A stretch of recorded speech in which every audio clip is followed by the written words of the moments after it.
एक बहुत ही अमीर आदमी था जिसका नाम धर्मराज था। उसकी बड़ी बड़ी फैक्ट्रियां थी जिससे वह अरबों रुपया कमाया करता था।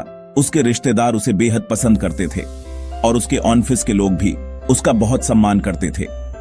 एक दिन धर्मराज को चश्मा खरीदना था, लेकिन समय की कमी होने की वजह से वह ऑनलाइन शॉपिंग करना चाहता था। इंटरनेट पर ढूंढते हुए उसे एक अजीब सी वेबसाइट मिली जिसमें कुछ अजीब तरह के चश्मे और जूते दिखाई दे रहे थे।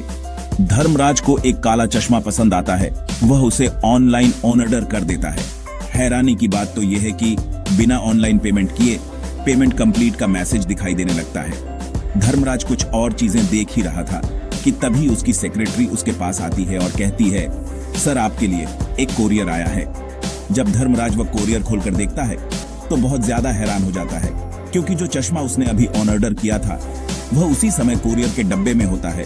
जैसे ही धर्मराज चश्मा पहनता है, उसे सामने खड़ी सेक्रेटरी की नकारात्मक बातें सुनाई देने लगती हैं और जैसे ही वह चश्मा उतारता है सब कुछ पहले जैसा हो जाता है। धर्मराज को एक जादुई काला चश्मा मिल गया था जिसे पहनने के बाद किसी भी व्यक्ति के अंदर के बुरे विचारों को जाना जा सकता था। धर्मराज को एक अद्भुत चीज मिल गई थी, लेकिन इससे उसके जीवन में दुखों के अलावा कुछ नहीं मिलने वाला था। जैसे जैसे धर्मराज को लोगों के बुरे विचार साफ दिखाई देने लगे तो उसे समझ आ गया कि जो लोग उसे पसंद करते थे असल में वह सिर्फ अपने मतलब के लिए ही उससे जुड़े थे अंदर से।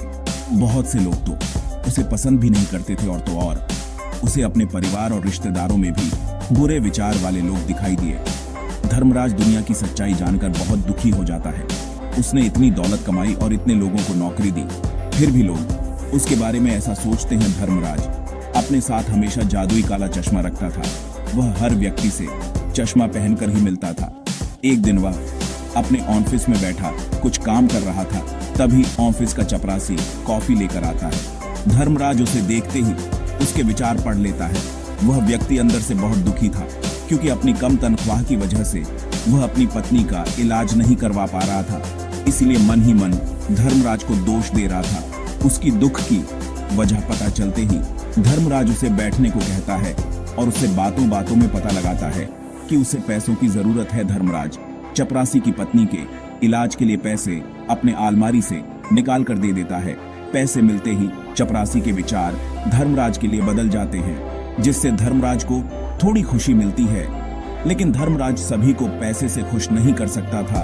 वह दुखी रहने लगा, क्योंकि आज तक उसने जो भी सफलता हासिल की थी उससे वह लोगों का सम्मान प्राप्त कर रहा था, जिसकी वजह से उसे खुशी मिलती थी। लेकिन जब लोगों के दिलों की सच्चाई उसके सामने आई तो उसे जिंदगी का असली रूप